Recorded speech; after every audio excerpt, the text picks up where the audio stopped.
और सबसे पहले 10 बजे की 10 ब्रेकिंग न्यूज। आज की पहली बड़ी खबर, दिल्ली पुलिस ने हिंसा के बाद अभी तक 37 किसान नेताओं पर मामला दर्ज कर लिया है। हालांकि अभी तक दीप सिद्धू और लखा सिधाना अभी तक फरार हैं। दूसरी तरफ हिंसा के आरोपी दीप सिद्धू ने एक वीडियो जारी कर अपनी सफाई दी है। सिद्धू ने कहा कि उसके आंदोलन के लोग ही उस पर सवाल खड़े कर रहे हैं। सिद्धू ने यह भी कहा है कि अगर मुंह खुला तो वो लोग भाग खड़े होंगे। दीप ने किसान नेताओं को बेनकाब करने की धमकी दी है। आपको बता दें कि लाल किले से सिद्धू का वीडियो वायरल हुआ था, जिसके बाद किसान नेताओं ने दीप सिद्धू से पल्ला झाड़ लिया था। दिल्ली हिंसा में 300 से ज्यादा पुलिसकर्मी जख्मी हुए हैं, जिनका इलाज लगातार जारी है। और आज की दूसरी बड़ी खबर, किसान नेता दशनपाल सिंह को दिल्ली पुलिस ने नोटिस भेजा है। पुलिस ने नोटिस में दशनपाल से एग्रीमेंट तोड़ने पर हंगामा मचाने को लेकर लीगल एक्शन पर 3 दिन में फैक्स और ईमेल के जरिए जवाब मांगा है। दिल्ली पुलिस ने कुछ किसान नेताओं को पूछताछ में शामिल होने के लिए भी कहा है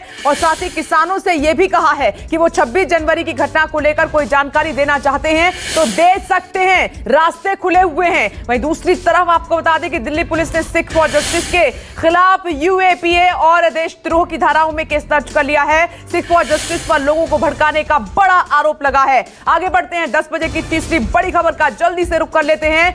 वहीं किसान नेताओं पर 37 नेताओं पर एफआईआर दर्ज होने के बाद 2 किसान संगठन आंदोलन से अलग हो गए हैं। किसान नेता वीएम सिंह और बीकेयू के भानु गुट ने आंदोलन से अलग होने का ऐलान कर दिया है, जिसके बाद कल देर रात दिल्ली नोएडा की जिला बॉर्डर को खोल दिया गया। यहां पर आंदोलन कर रहे किसानों ने रास्ता खाली कर दिया है, जिसके बाद इस रास्ते पर आवाजाही शुरू हो गई है। दूसरी तरफ सिंगू बॉर्डर और टिकरी बॉर्डर पर किसान अब भी जमे हुए हैं। मंगलवार को इन इलाकों में सुरक्षा व्यवस्था काफी बढ़ा दी गई थी और दूसरी तरफ बागपत में धरने पर बैठे किसानों का आंदोलन जबरन खत्म करा दिया गया है। वहीं देर रात यूपी पुलिस ने किसानों को उठाकर स्थानीय स्तर पर चल रहे इस प्रदर्शन को पूरी तरह से समाप्त करवा दिया है। वहां की यह तस्वीर है। आगे बढ़ते हैं 10 बजे की एक और बिग ब्रेकिंग न्यूज का रुख कर लेते हैं।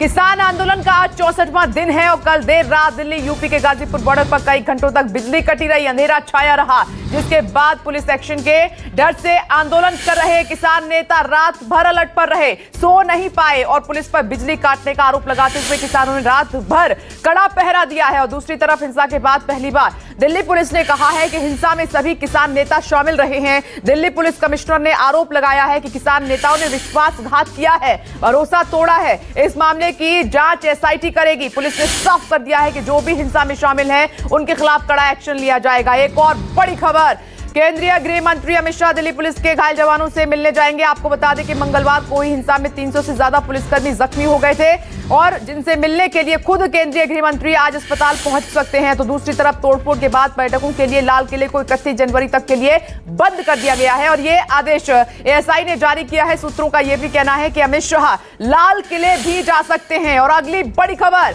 5वीं ब्रेकिंग न्यूज, चीन से पूर्वी लद्दाख में गतिरोध जारी और गतिरोध के बीच फ्रांस से 3 राफेल युद्धक विमान भारत पहुंच गए हैं। यह 6ठी बड़ी खबर है। नए राफेल विमानों के आने से अब इन विमानों की संख्या बढ़कर 11 हो गई है। भारतीय वायुसेना ने ट्वीट कर कहा है कि 3 राफेल विमान भारतीय वायुसेना के अड्डे पर उतरे और इन विमानों ने 7000 किलोमीटर से अधिक की उड़ान भरी है। इससे पहले फ्रांस के वायुसेना अड्डे से इन विमानों ने उड़ान भरी थी और भारतीय वायुसेना यूएई वायुसेना की ओर से दी गई टैंकर मदद की सराहना करती है। यूएई के टैंकर ने हवा में ही 3 राफेल विमानों में ईंधन भरने में सहायता की है। गौरतलब है कि 5 राफेल लड़ाकू विमानों की पहली खेप 29 जुलाई 2020 को भारत पहुंची थी। वो तस्वीर हमने आपको दिखाई थी। आगे बढ़ते हैं और 10 बजे की एक और बड़ी खबर का रुख कर लेते हैं और ये 7वीं बड़ी खबर आपकी टीवी स्क्रीन पर।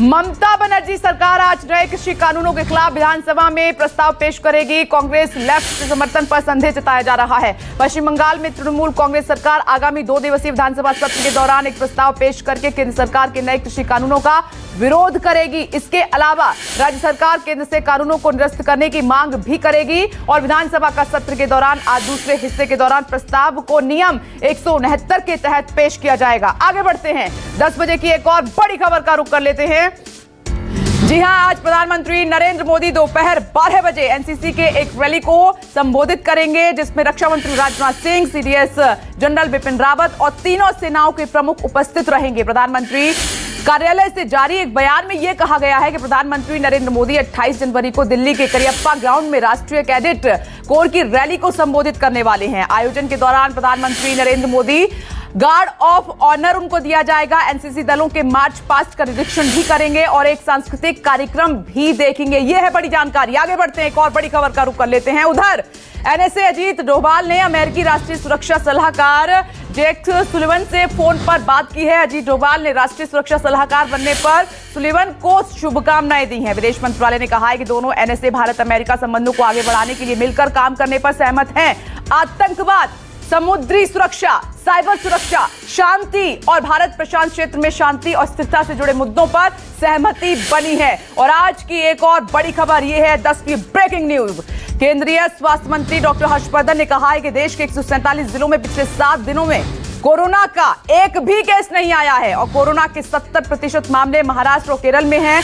डॉक्टर हर्षवर्धन ने कहा है कि भारत में अब तक ब्रिटेन के नए स्ट्रेन का 153 मामले सामने आए हैं और वहीं देश में कोरोना मरीजों की पिछले 24 घंटे में कोरोना से संक्रमण के 12,689 नए मामले सामने आए हैं। यह है 10 बजे की 10वीं ब्रेकिंग न्यूज।